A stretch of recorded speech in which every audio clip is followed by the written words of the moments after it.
Pengguna kendaraan bermotor khususnya di Bali semenjak 2 minggu lalu mempunyai alternatif tambahan untuk bahan bakar kendaraannya.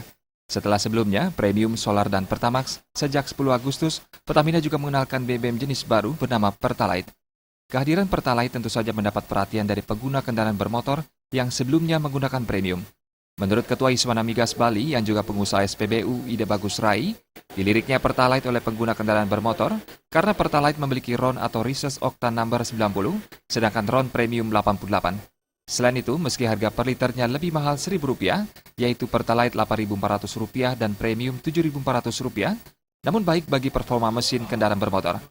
Peralihan tersebut tentunya berdampak terhadap peningkatan penjualan BBM Pertalite di SPBU-SPBU dan berpengaruh terhadap menurunnya konsumsi premium. Jadi yang sekarang kelihatannya trennya dari premium beralih ke Pertalite, tapi masih dalam tahapan coba-coba.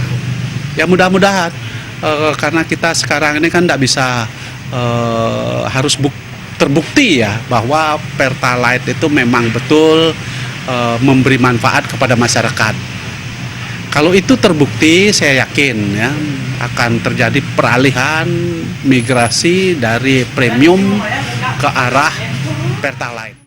Sementara itu bagi masyarakat pengguna kendaraan bermotor yang sebelumnya menggunakan Pertamax dinilai tak beralih ke Pertalite, apalagi ke premium.